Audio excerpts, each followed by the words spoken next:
This call, so Joel Bell, and just want to say welcome to this Affinity Group discussion, a dialogue. This is being recorded so that we can allow those who want to view this and engage asynchronously can do so. I do have a few ground rules that we'll jump right into, and then I'll turn it over to our moderators. We do ask for as much as possible that your video camera remains on for the duration of the conversation so that we can read nonverbals and see your beautiful eyes. Also, we ask that you keep your mic muted if you're not talking. And if any background noise is going on specifically, definitely stay muted. If you would, as much as possible, keep your comments or questions to like about a minute or so. So that way we can manage our hour effectively. And even though we're late starting, and I again apologize for that. Feel free to type in any comments or remarks or emojis or reactions in the chat, and we'll utilize that as well. We'll probably be dropping some information in there also along the way. In terms of any resources that are articulated, we'll do our best to not only have that available recording-wise, but we'll drop that into the chat as well. Just by being on this call, you give us permission to disseminate this conversation. And so if for whatever reason you don't want this disseminated as a participant, then you should probably log off now.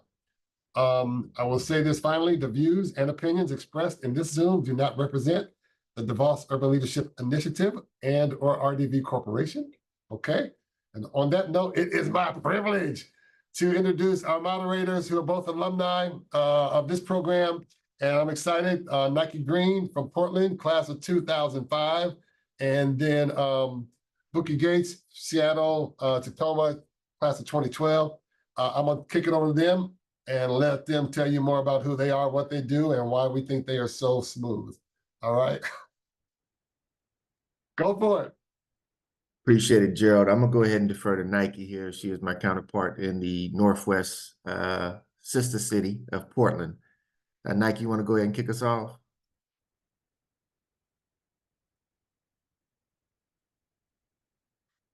Oh, she might be frozen. I'll go ahead and start while we get this going. It's good to see everybody. I'm honored to be here, Gerald. Stephanie, thank you for including myself in this. I think I'll share a little bit about the what and the why behind the who, but I will give you this context. The existing organization, Baseball Beyond Borders, was birthed out of the Breakthrough Plan from 2012. So as you know, that there's obviously some meaning when it comes to my honor and commitment to DVULI and what I learned and lessons learned and the work that kind of came from the connections through that 2012 cohort that existed through every event and every experience that we created. But ultimately, I think my experience is very similar to the experiences that you probably all have undertaken. And I call it the 3 Ps. That is pain, passion, and purpose. There was a pain point in my life when I was 13 years of age when I lost the game of baseball in my community. At this point, if I wanted to continue to explore it, I had to go to the east side. So there was a level of displacement that I experienced. But what the pain wasn't necessarily me moving from Seattle and going out to Bellevue or a suburban city just to play baseball. It was my grandparents that couldn't come and follow me and watch me play. It was coming back home after leaving a game that I would go back to Garfield Playfield, the heart of the Black community, and I wouldn't see my peers. Or if I did run into my peers, they were now victims of social determinants of health. They were, whether it's substance abuse, alcoholism, drug, gang affiliations, all those things started to take them away. And that really drove the passion that I have for sports-based youth development. When I came back from college, realizing that I have to do something different, right? I have to, I've been privileged enough to get this opportunity to go play. How do I give back to those kids who are also falling by the wayside? That launched the purpose of Baseball Beyond Borders and our sports-based youth development model. Man, I appreciate that, Bookie. You know what I'd like to do is I'd like to have our guest also tell us where they're from, what they do in terms of youth sports as well. And that way we all have a good context of who's serving where. All right. Welcome back, Nike. Thank you. New device, but I'm here. I get it. Why don't we start with Kennedy? Kennedy, tell us where you are, what you do. Awesome. So I'm in Louisville. Hi. What happened to my video? I don't know. There we go. Okay. I'm in Louisville and I have launched a youth sports ministry with my father. And what we do is basically we help individuals outside of what they do in their sport understand who their identity is through Christ. So implementing Christ and sports together. So Lupe, Hello, folks. My name is Lupe. Can y'all hear me? you're a little low. Yeah, go ahead. All Turn right. up the mic. So I work here. I'm from Washington State. I was part of the CTAC cohort in 2015, I believe. I work for a nonprofit organization called the Pacific Islander Community Association, and my specific department is youth. And so we have multiple programs that we do, and we're trying to start a league, a sports league for youth. And so that's why I'm here today. Good deal. All right, Scott, whenever you're able to mute and you can talk, we'll get an introduction from you, but I'm going to toss it to Nike to kick this off. Hello, everyone. So you want me to go ahead and go to our first conversation? Yeah, after you tell us who you are. Okay. Well, my name is Nike Green. I am from Portland, Oregon. I am a mother of 4, a wife of an amazing husband going on 30 years. I am a head coach at our local basketball at our local high school, varsity coach, and been coaching for probably 20 plus years. I was an athlete, tri-sport athlete, and fun fact, my daughters coach alongside of me and are part. So I also do Triple Threat Mentoring is my organization. The triple is for athletics, academics, and attitude. And so that's the short of it, that we do life through sports and all the other things that we do. So I see Scott has joined us. So before I shoot the first question, Scott, do you want to do a short intro? We would love to hear from you. Yeah, can you guys hear me? Or am I Yes. choppy? Okay, let me know if I get choppy just because my headphones sometimes do that. But hey, everyone, I'm Scott from the San Diego cohort down here, Southern California. So yeah, I work for New Vision Urban Impact.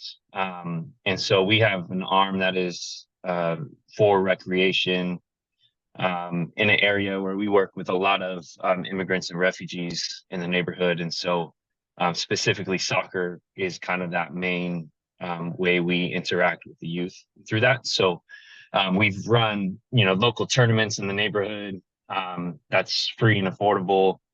And then recently we've been kind of shifting gears into doing more year-round training and kind of figuring out ways how we can close the gap in sports development in our neighborhood, because a lot of our kids kind of get farmed out of the neighborhood and get sent out into other areas to go play for these top clubs. But we're trying to now shift gears and starting to think of how can we provide something local for the first time ever in our neighborhood, where it's a top club and we're competing and developing that. And so I also coach at the local high school too. So just been there. This will be my 8th season entering in this next year in the local high school. And so just really been invested into this neighborhood, specifically around soccer. So Looks like Sean Nelson joined us from Houston. Sean, are you able to unmute your camera and give us a quick introduction? Doing that now. Hey, good afternoon, everybody. Or it's not afternoon yet. What are we doing? Well, maybe for some people. My name is Sean Nelson. I'm a youth pastor at Windsor Village Church out here in Houston, Texas. Sports is big for me. I grew up playing sports all my life. I'm a competitive bodybuilder even now.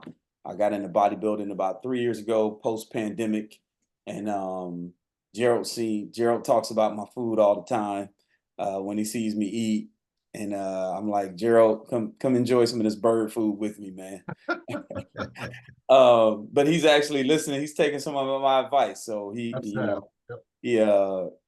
can't clown me too hard. But so sports is a big part of my life. Like I said, I'm a competitive bodybuilder. I use it to talk faith and fitness with my youth. And so my area is a lot of sports. And I think I just heard Scott, you talking about something that actually is a reality for me as well, that a lot of the kids have these huge sports programs in Houston, and so they go play all over the city, and it takes them away from Sundays. It takes them, when I offer something, I actually had somebody who did a church league not too long ago, and I went to go, quickly throw some kids together. I couldn't find any. They're already on teams and things like that, and they look at a church league as just like, I'm gonna go in there and try all my N1 moves at church league. I don't really take church league serious. So when it comes to AAU, they take that serious. And so I love this conversation. Uh-oh, Renee unfreeze is waiting back in. Nike, I'm gonna toss it back to you. Uh-oh, there you are. You froze up for a second, Sean. Still freezing. Go ahead, Nike. All right. Again, thank you all for being here, because this common denominator that we have around sports and its impact on youth is a great conversation for us to have, especially with all the things that are happening across the nation, within our cities, and with your local ministries. So we decided we'd start off with a ride question that would say, what's trending in your city as it relates to coaching, mentoring, motivating students athletically and recreationally? So just think about that. What's trending? We're starting broad, that comes to mind in your city.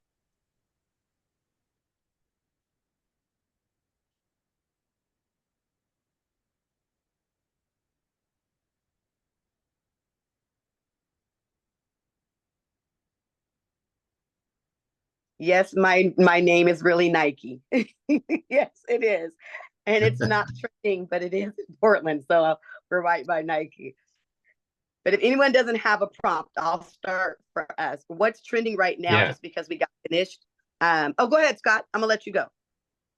Yeah, I mean, I'll speak in a couple things, and I think it's a little bit of our context in San Diego, in our area, but I think a lot these top competitive programs are getting more and more intense. So like in the soccer world, there's this MLS Next trend right now where all these clubs are becoming affiliates with the MLS, the Major League Soccer professional program, right? Where then it's attracting a lot of students. And there's kind of being, honestly, I say they're lies, because it's a lot of these programs and coaches saying, oh yeah, if you come to us, like you're going to make it pro.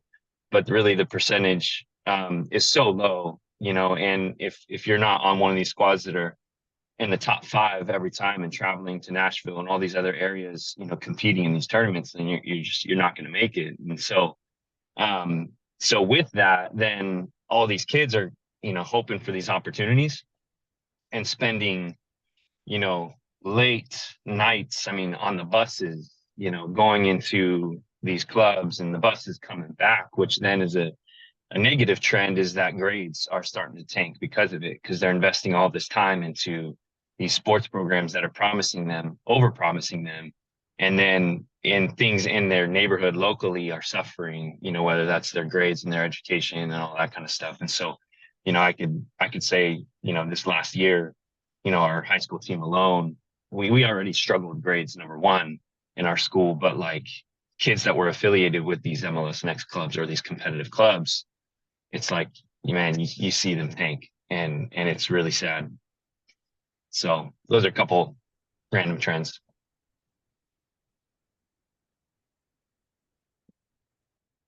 Anyone else? And we hope to establish a dialogue, right? So please, please, please, if you can relate and then tail off. I see you, Lupe. Yeah, one of the trends that I'm seeing is a lot of our young men are being recruited to play for private schools. And so now you have the local schools that they should have been playing for based on where they live. Now those sports are kind of, their teams are suffering because now they don't have the ability to compete statewide, and so that's a big thing. And then I think Scott was talking a little bit about it too.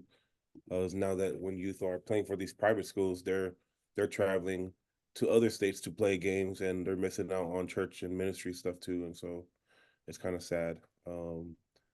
Also, I think for the youth that are remaining at the school, it's almost like, well, if my friends went to the private school and I didn't make it, now there's this feeling like, now what? Like they feeling left out kind of thing. So those were some of the things I noticed.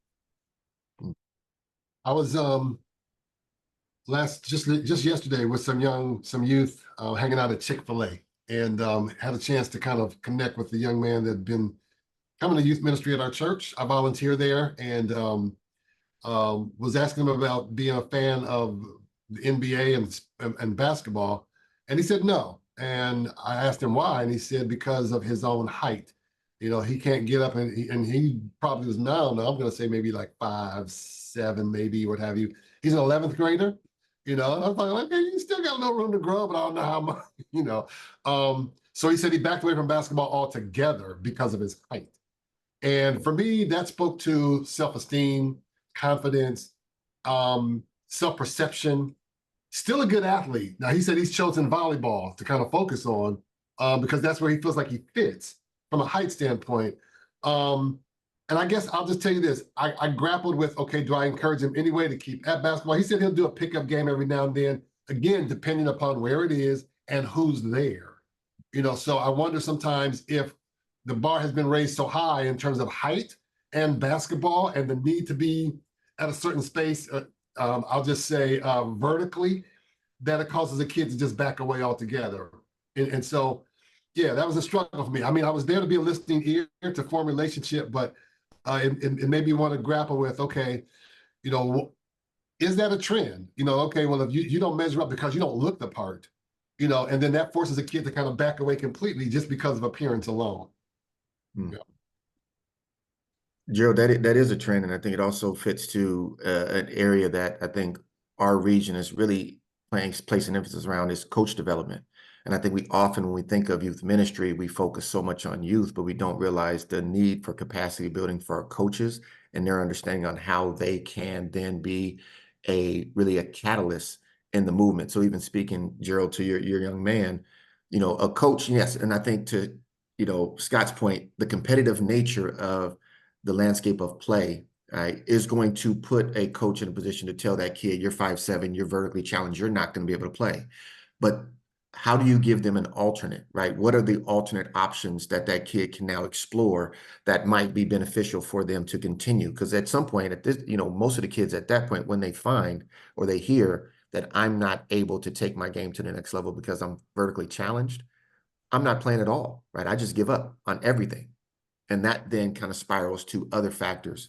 But I think coach development is another piece. I think also what's trending is around, we call it gender equity, meaning that how do we invest in more of our women coaches and ensuring that they have the tools and the skills that they need, that they also can transcend all sports aspects, not just solely looking at them as limited to women's sports programming only. So we're starting to see more in the football space, starting to see more male dominated.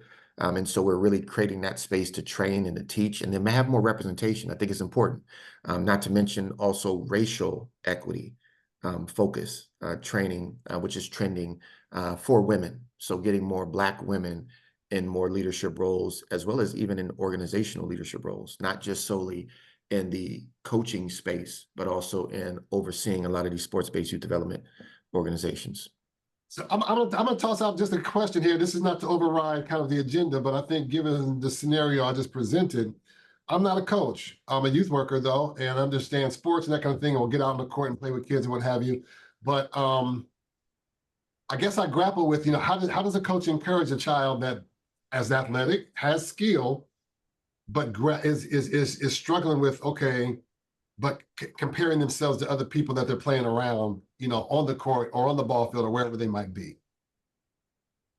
Well, I'm a coach, and I Coach, would say part of that is they have to be able to redefine what success looks like and redefine their personal goals, right? What is that desired outcome at the end?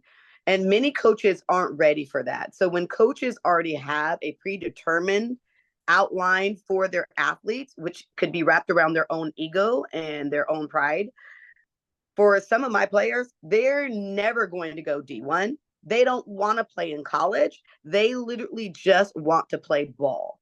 and they will truly go to college on an academic scholarship.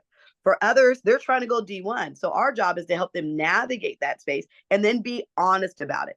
Because if they're talking about D1, that is a fact. He's not tall enough. I mean, it would take a very special skill set for these recruiters to go after him, because even a one right now has to be literally maybe 6'2", 6'3". Like, that's your regular point guard coming in if they're going to even think about recruiting you. So, yeah, that's a challenge. Now, can he be an anomaly? Yeah, but at this point, you're a junior. Probably not going to happen. So that doesn't mean you can't have a career. If he's still determined to go, then you can look at a D2, you can look at NIA, you can look at possibly a community college. But I think it's narrowing down to that personal goal first. And as ministers within the fields that we're working, if your athletic bone, or, your program is about ministry, you use that as a tool to figure out how is he using athletics to better himself. What are those life skills he's drawing out of that? How does he form community within all of those skill sets that are life transferable for him, that brings back that fun, that excitement, and he can still be competitive. Yeah. And Nike, that was amazing. I'm gonna add to that too, because I think you were touching on this, but I think like there's, I mean, you could set boundaries, and like I've done this with some players of like, the goal is like, hey, at what point is it too late? What point do you need to start thinking about different things? If like going pro is one thing, okay, great, let's work at it. But when is that like limit? Like, what's that time that it's like, okay, let's start thinking about other things. But I think a lot of the ways is like it comes out in insecurities, like where these players are struggling and wanting to give up. And so what I found even in that is like, how do you like holistically develop your players, in all areas of life, and understanding like who they are and what their talents and their giftings are and what they're naturally good at, that can be applied not even just onto the field, but out off the field. Right. So when you're starting to speak in like life into these students, you're also like giving them more opportunities and seeing them for who they are and who God has made them to be, and giving them hope in other areas of their life while still being able to enjoy the sport that they love. And I think that that's been really pivotal for me, is like realizing like, man, okay, you're on JV, you're a junior, like you're not going to make it pro, man. I'm sorry. But like, look at who you are. Like, you're an amazing individual. You are an amazing, talented like person, and you're capable of this. It's like invested, but that takes a long time in investing into the youth and like seeing them in the way that God sees them, to give them a new hope and a new future. That's good, Scott. Thank you. And I'll say the monetization of sport has created a distance between truth telling and reality. And I think that's something that as a coach, right, because I'm monetizing off of this student athlete, I'm going to have to stretch this truth. There's no reason. And I think that's where we lose sight of the ministry, right? That's when ministries really need to step in and be truth tellers. And not to say that you're diminishing the dream of a kid, right? You never will diminish a dream, but you also have to keep in mind that we're not just speaking to this kid. We got to speak to that family. That family dynamic is also playing a factor in what this kid is thinking, how they even perceive themselves to be, right? There's a lack of identity. So Kennedy, the work that you and your father are doing, I think is important, because how do you create this identity amongst the family, but also an individual identity and how they want to move forward with, their dreams, goals, aspirations, and how do they use sport as a vehicle, right? I may not be the next, Julio Rodriguez or JP Crawford that's on that baseball field, or the next LeBron, but I very well can be the one that writes the check. Right? I can still be connected to the sport and still be able to minister to them. I can still be a chaplain with the LA Lakers if I so choose, right? If my heart is being called in that direction. So I think there's some good knowledge. Kennedy, I don't know if you had anything to share just based on what you've heard around the work you're doing with identity and what's trending maybe in your city in Louisville. Yeah, something I've noticed here specifically, like I've only been in Louisville for a little over 3 years now. But something that I've noticed is that it's very cliquey here. And that's been a huge struggle, especially for me, like launching another, sports ministry or just youth sports in general, where people are used to what they're used to and they don't like really new things. And so just like, I might be saying your name wrong, I'm so sorry, Malalupe, is that how you say it? Maybe, yes. Lupe's fine. Okay, cool. But just as you were saying, there's a lot of kids here in the city that are going to private schools now. And a lot of them are shying away from our public school system. And you're seeing that here where, you know, at our public schools, they have terrible facilities. They have fields that haven't been done since, 1979. Their tracks are still, cement tracks or dirt tracks or, whatever. And then you have, these private schools that have all this new stuff. So kids that are in our area, like, well, let me go to private school because I'm going to have a better opportunity. And that's been a struggle for me too, because ministering to the kids in, our area, hey, this is what I'm doing here in your area. I want you to be able to feed into this, but they're like, no, I want the get quick scheme. I want the nice facilities. I want to, whatever. So I would say that's the biggest trend, what we're struggling with. But going back to what Gerald said about, coaching and stuff, the importance for my ministry is letting my kids know, okay, yeah, you might have a passion for this sport and you might have a dream to be, in the NFL, NBA, whatever the case may be, but 9 out of 10, that's not going to happen. So ministering and letting our kids know that, hey, all right, you're good at these things, but who does God say you are? What is your purpose? So when that's all said and done, what is that going to look like? Okay, cool. Let's play the scenario out. Cool. You made it to a D1 college. From there, you made it to the pros. Now, you lasted maybe 4 years there. Now you're done. Now what? Oftentimes, a lot of people are like, okay, well, football was my entire life and now it's over. I don't know who I am anymore. That was my entire thing. So, trying to teach kids at a young age, okay, this may be your dream and it may work out for you, but you need to figure out who you are now and who God says you are. And once that's done, then you can minister to those kids that have the same dream that you have, so. Thanks, Kennedy. Sean, before I kick it back to Bookie for our next, I just want to see if you wanted to chime in on what's trending in your city.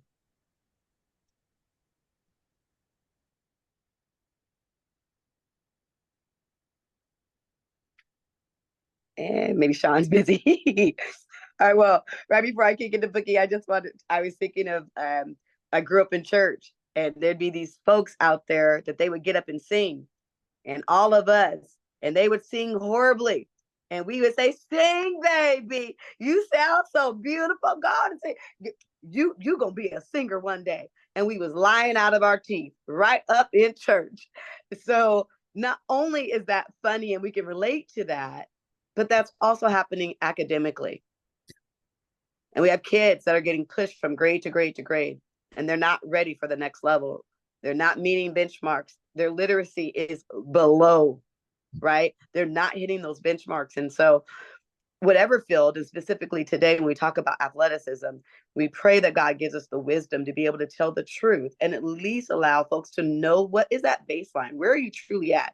Because I don't want to tell you to sing because you're going to get out there and someone's going to laugh at you and they're going to tell you can't sing. And then they're going to be mad at us for not telling you the truth. So we have an obligation to at least paint the right picture or at least place the mirror in front of them if they're not blind. Bookie, let's go to the next step. Absolutely. And I'll say this, and this is a fun fact and a stat that you can carry with you. 6%, a little above 6% of all student athletes in high school will move on to the next level to play. That's it. So where's the other 94? Keep that in your back pocket. But given that information, right, looking back, who or what motivated you to take action in youth sports, recreation, and or fitness? And what did you learn and take away from it? We talked about coaches. There was a trend just a second ago speaking to coaches and truth telling. Who motivated you to be in the space that you're in today? For me personally, I would say, honestly, I motivated myself. I was a high school athlete and a college athlete. And just as what I'm ministering to the kids, I had a dream of going D1. I was going to go to the University of Michigan. Nobody could tell me anything differently. And from there, I was going to the Olympics. Like, I planned that out my entire life. That was it. And when I got into high school and started seeing, okay, this isn't happening. I'm getting injured. I'm missing these times. I had to start thinking, okay, maybe this is not actually going to happen for me. And obviously I had, you know, my father and other people pouring into me, but really it was myself that motivated and pushed me like, okay, I'm not the only person dealing with this. I have a calling to this specific ministry and this purpose. And if I'm dealing with it, then I know there's going to be other kids that are dealing with it too. So. Thanks, Kennedy. Lupe, Scott, Sean. This is Sean. I'll go real quick. For me, it was my dad. He was a pastor in Detroit, and he played high school ball, college ball, and even had a tryout with the Golden State Warriors. And so, my dad has always had this merge of sports, athleticism, and then faith. And so we kind of took that everywhere we went, man. And so my dad was real influential into seeing how those two don't have to be separate. They can be one and the same. And he as a pastor, he didn't talk a lot of sports over the pulpit. But he was always in the men's league. He trained me. And then when I got better than him, he was my cheerleader. And so my dad was real influential in that. And I kind of like Kennedy's kind of her resolve of that. I kind of stayed with it after it and just kind of motivated myself to stay active and see that sports was a huge opportunity to connect with not just boys but girls as well. Like, girls are super competitive, and I like where we are now in this day and age with sports events and sports engagement. That I just had one of my teens text me yesterday and was like, "Hey, Pastor Sean, can I get a meal plan from you? Like, I'm trying to lose weight, I'm trying to diet down, and I talk, meal plan and all that with my kids all the time." And so just to hear her say that, and she's not a big, like a super athletic girl, but she's signed up for some volleyball and she's now wanting a meal plan. And so for me, it was just making sure that I have to stay the brand if I want to push this brand of health. And I think that's a huge motivator for me as well. Lupe, I know you were going to say something. Yeah, I think for me, the reason why I'm connected to this work is, one, like culturally, our community is really big in sports. When you think about the NFL, like the percentage of Samoan and Pacific Islander men that are being drafted into the NFL, it's crazy. And so, like, our community feels like that's the only way out. And so there's this, I don't know, there's that part of the culture that's there. I myself wasn't an athlete in school, but because of like all my cousins and my brothers that were playing sports, like they got into it. And so I feel like our youth have been sucked into that culture as well. And so really trying to support them and their goals. And so that's how I'm here.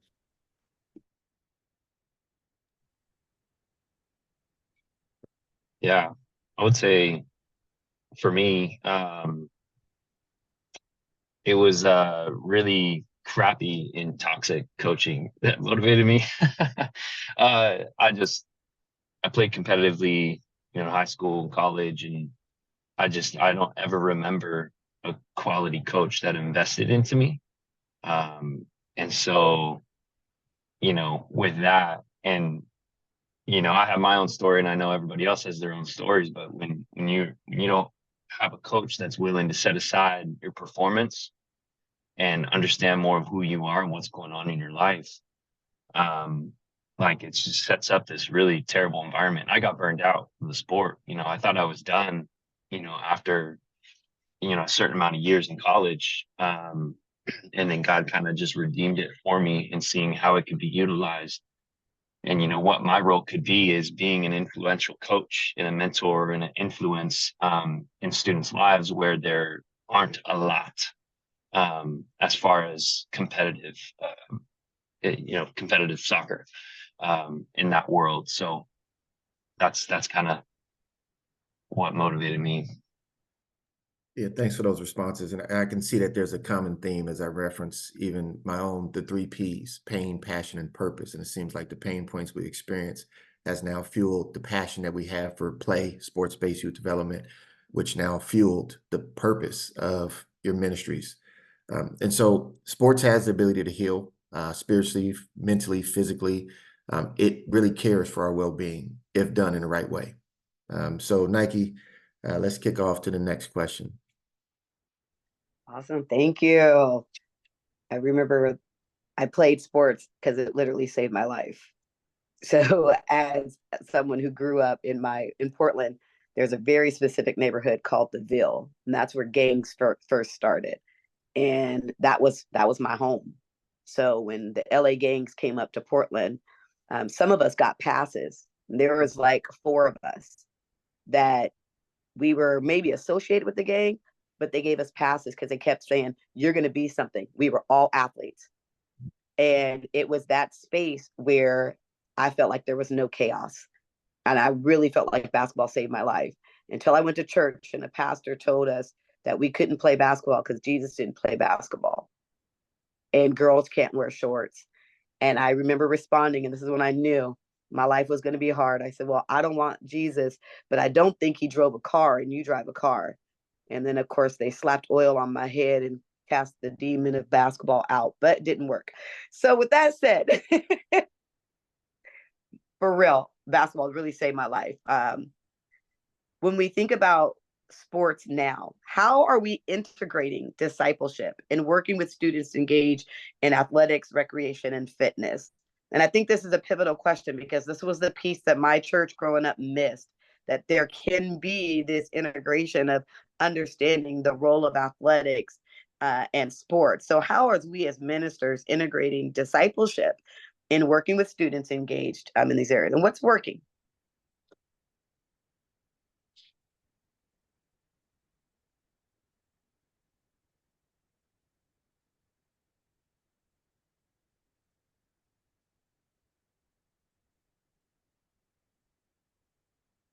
We still working on it. That must be, that's the response. We still working on what's working. Yeah, I had to think about it a little bit. I mean, it's a good question, wondering like, how am I? This past Monday, another woman from our cohort, she has, summer camp going on, and she invited me and my dad to come and kind of do a segment of what we're doing.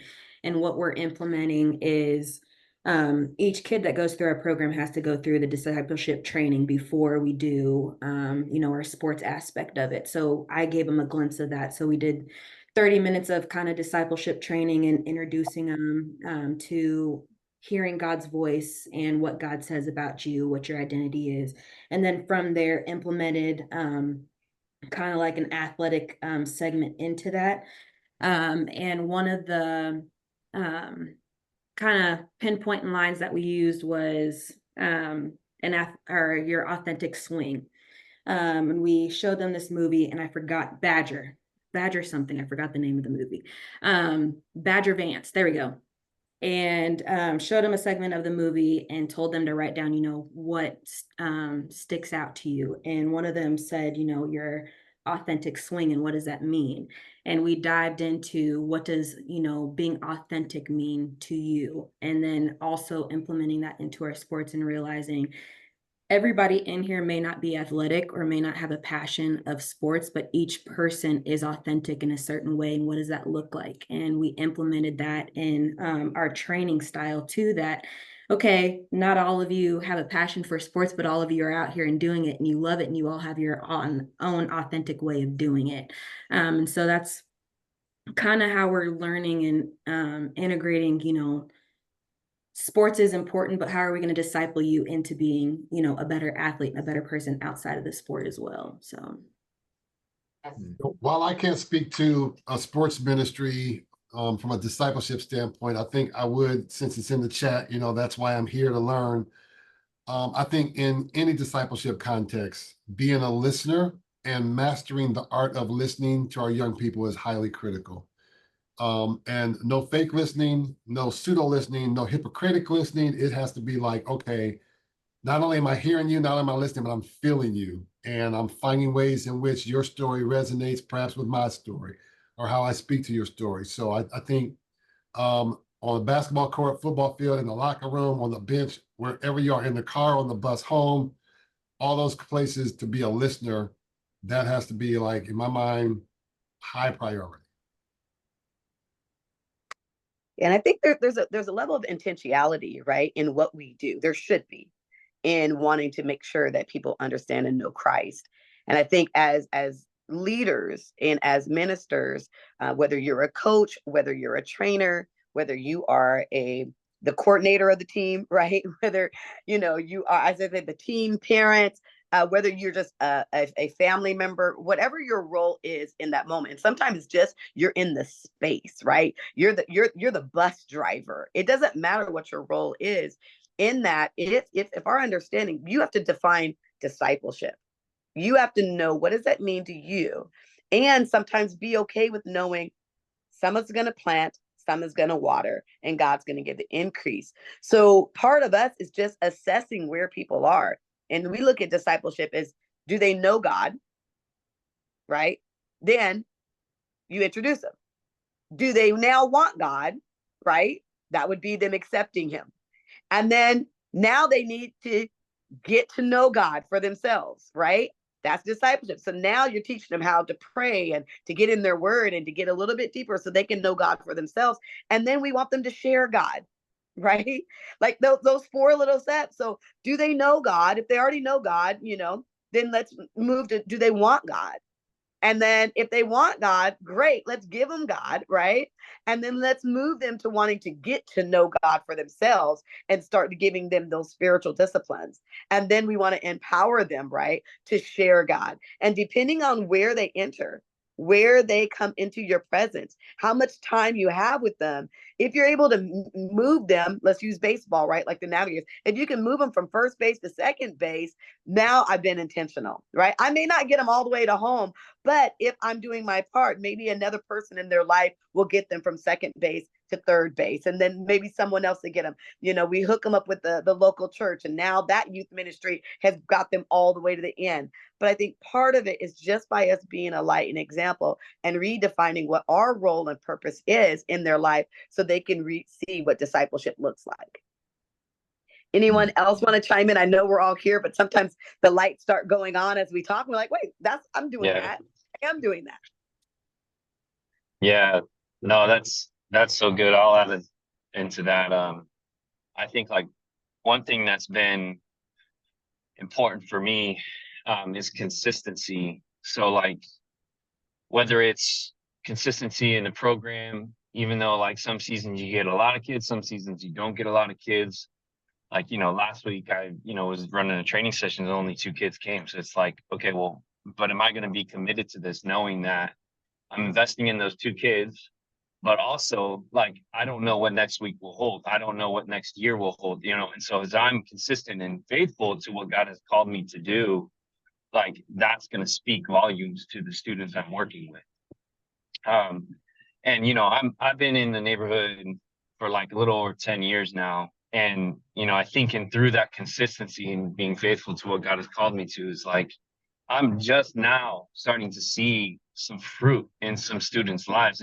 And we work with a lot of like Muslims and Buddhists and, it's a very diverse community and like, it's a long-term game. And so I've seen a lot of people come and go in the neighborhood that just come for their own benefits or their own reasons.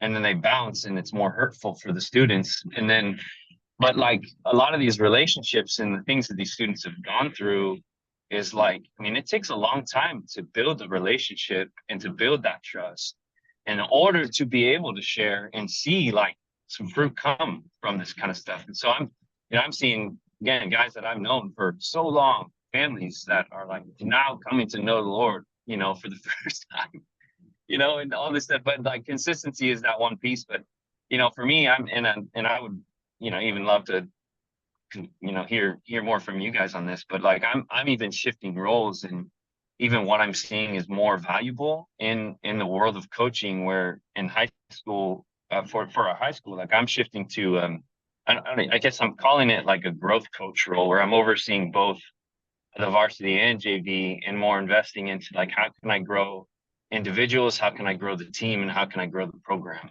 And so it's more of off the field work than it is on the field work. And then how can I empower the coaches on the field to do more of what they should be doing. And so I'm seeing more of the value of like, okay, I need to invest more off the field things, and then, you know, bring on the right people that can do good quality work on the field. But I'm just seeing a lot of the need, because we just went through a whole issue with needing to fire a coach, you know, a lot of drinking, smoking, and all this kind of stuff with students. It was terrible. And it was 7 years too long, actually. But we're like rebuilding our program right now, and so I'm like understanding where do I need to fill in, you know, in this rebuild, to invest into the program and invest in the community in a positive way that will work, and see sustainability and like a legacy being left. So yeah. Anyways. No, thank you, Scott. That is awesome. Sean, do you want to chime in before I pass it back to Bookie? I'll just add just one practical thing I've done recently, which was I don't know who else is in my context where, you know, I'm the youth pastor trying to add one more program to my ministry that is actually engaging and impactful, but I need the people, I need personnel to help me do this, right? And so that's the space I'm in. I got the people, and I think somebody said that earlier, they want to come in, but then they don't stay around. They don't realize, like, hey, if you're going to do something like this, it's not going to draw the masses at first. So, you know, you're not going to have critical mass, but if you stay, you'll get critical mass by year 2, year 3. So I'm just in that context. But one of the things I've done practically recently, and I'm actually going to write a devotional on this, is just about just a practical day in the life of an athlete and what it can look like. And so that's one thing I did recently and gave it to my kids. I called it Pastor Sean's Summer Shred. You know, like I'm into bodybuilding, so I kind of put it in the context of shredding weight. But I just talked about like, hey, less hours on devices, more time on your discipline. What does that look like? So I kind of drew out an entire day, like from 8 to 8. What does your day look like? And just help them envision, for those who aren't athletes, who got 4 coaches and 4 trainers, those who are just like, man, I love the sport. It's doing something in me that I didn't even know existed in me. I just did a day in the life of a high school athlete and a middle school athlete, and just kind of created their day for them, what that looked like. Because a lot of times they don't know what to do. You know, their parents don't take them serious. Yes, sir. Their parents don't take them serious, so they don't put a lot of time in them. I know this from my own kids. All of my kids, my own personal children, have played sports and they've had trainers. So I kind of know what it looks like, but most parents don't. If they're a single mom, if they're a single dad, if they're 2 parents and they're working really hard, they're just hoping their kid goes to SAC camp at their school, strength and conditioning. And SAC camp is very generalized. It's not individualized. There's no individuality to SAC camp. So I knew through all of those things in my personal experience and personal training, I'm like, hey, let me create a day in the life. And when I did that and unleashed that to my students, I just had a lot of responses of kids like, oh, I didn't know you were supposed to eat protein, and I didn't know you were supposed to eat eggs in the morning or oatmeal, and I thought oatmeal was for old people, you know. So they were just, it unleashed just a lot of questions and a lot of misinformation, a lot of lack of information that they had on health and fitness and nutritional diets. And so I'm now working to look like what it looks like to create a devotional based on nutrition. That's really big in the Black community and brown community, is that, you know, if mama ain't cooking, then we on these ramen noodles.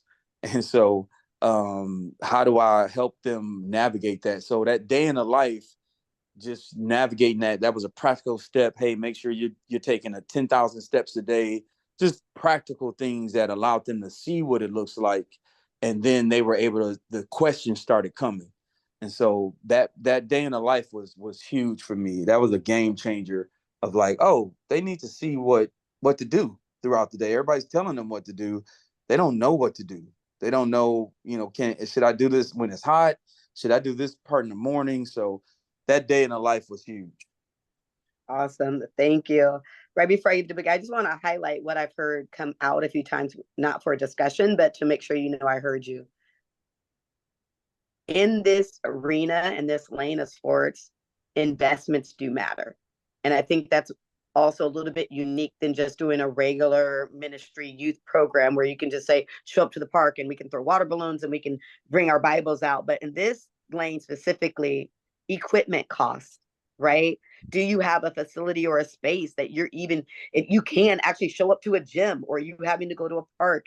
Do you, or you do have a field? Like, there's a cost to it. To enter a league, there's fees. Like, there is very specific cost to even compete, let alone, as one said, if they already have another agency that has all the swag, all the nice uniforms, all the nice facilities, how do I bring them into something that looks broken? Or if our coaches haven't been able to have access to the best training and professional development. So there is an investment. And then there's the cost of your coaches.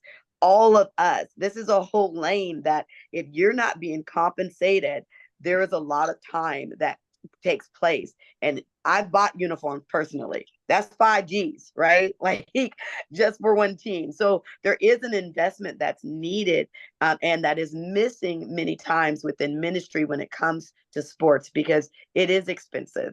And most of our kids that we serve, urban ministry, can't afford it, let alone me of us coaches. We have 10 jobs, right?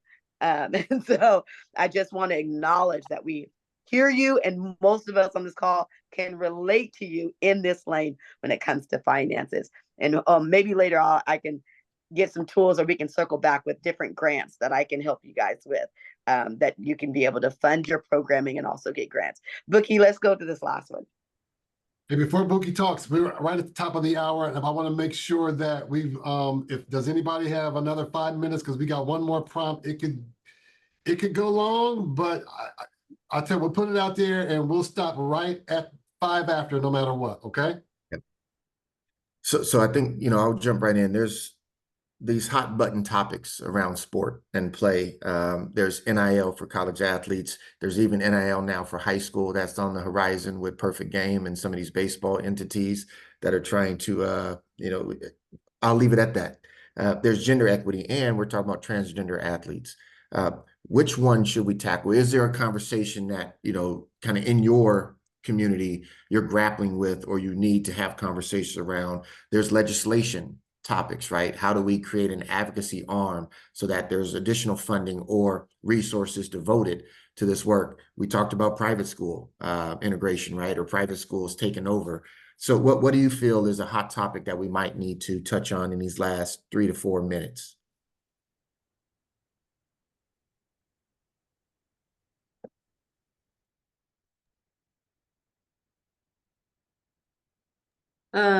I would say in the community that I work in, there is a lot of transgender and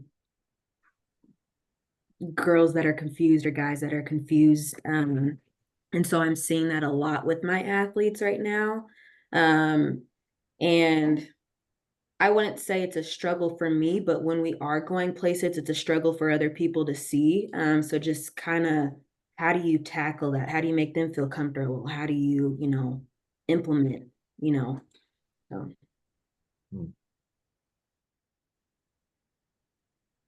Right. I think that's the question that we're all trying to figure out how, and I don't know if we have the ability to make someone else feel comfortable. Right. It's very difficult for us to try to make someone else feel comfortable. It's really about maybe that athlete themselves being able to articulate the why, and creating those safe spaces to support, right, or to create dialogue. Because I think the bigger issue is internally, right? How does this disrupt the culture of the team or of the organization or of the ministry when you have these questions that are not there? I don't think we have answers for them. But I do believe that this is an ongoing kind of conversation that we need to have to how do we not only create safe spaces for the individual, but how do we create the safe space for those who are also questioning or on the outside looking in as to how do I work and how do I even deal with this individual who currently I do not agree with. Mm-hmm. That's good. But I think you got to create the space to, and I think we always say this, right? Agree to disagree, right? You have to create those spaces where dialogue can happen, but we still show love. We still are just, and I believe ultimately there's mercy.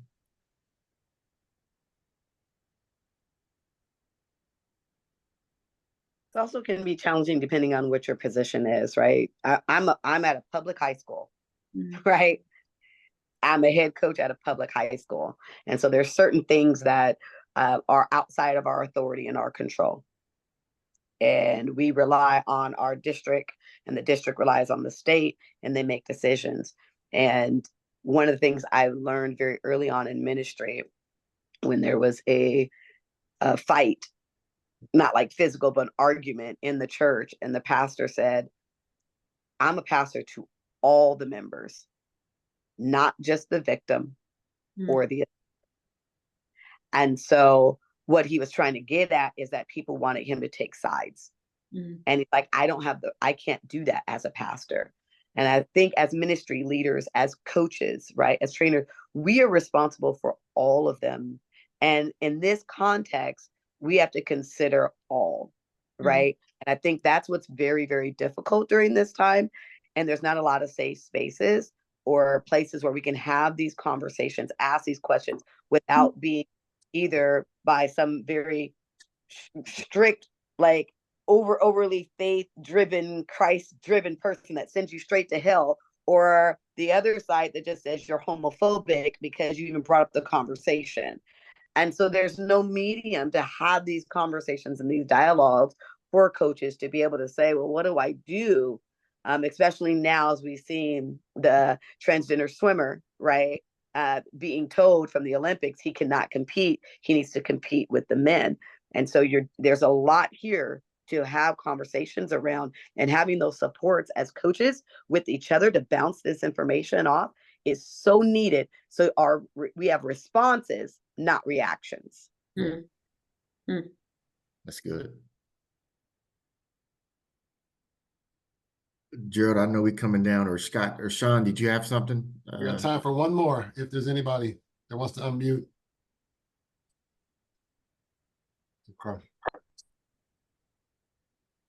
No, I think it's all a challenge, man. I do like what you just said to end it, kind of like we have responses, not reactions. I think reactions are very personal, and I need to let you know how this makes me feel. Responses are very empathetic. And I think that we have to, I'm in a lot of spaces where I just see people, I'm a pastor, and I just see people lack empathy. And I think that we just have to have more empathy in our athletes. And I think we all know that the athletes, the athletic stage is a bridge to ministry. And if you're going to do ministry in these spaces, you have to have empathy with all walks of life. And I just love that last statement. Responses, not reactions. All right, family. On that note, I just want to first of all say thanks to Nike Green and Portland and Buki Gates out of Seattle for moderating this conversation. Great conversation. Obviously, we can continue going on. Also want to thank Stephanie Donovan on my team here, who's been producing and navigating all this as well. We had some technical glitches at the outset, but things have worked out for the good. I'm going to close in prayer, and we'll make sure that you guys get a copy of the link of this conversation and keep you up to speed on when this is going to convene again with some other athletes around the country as well, other coaches, I should say, around the country as well. Let's pray. Lord, for the opportunity we've had this be together, I just pray blessings upon each and every person that's participated. You know the work that you've called them to, Father, and I pray that you would fully, dear Lord, support, reinforce, resource, and equip them to fulfill the mandate on their lives. Thank you, dear Lord, for the persons that they have been entrusted in to lead, to coach, to minister, to disciple in. And I just pray, Father God, that there would be fruit would remain and deal would prosper for generations to come beyond their years here on this earth. That's my prayer in Jesus' name. Amen. Amen. Thank you, everyone. Thank you.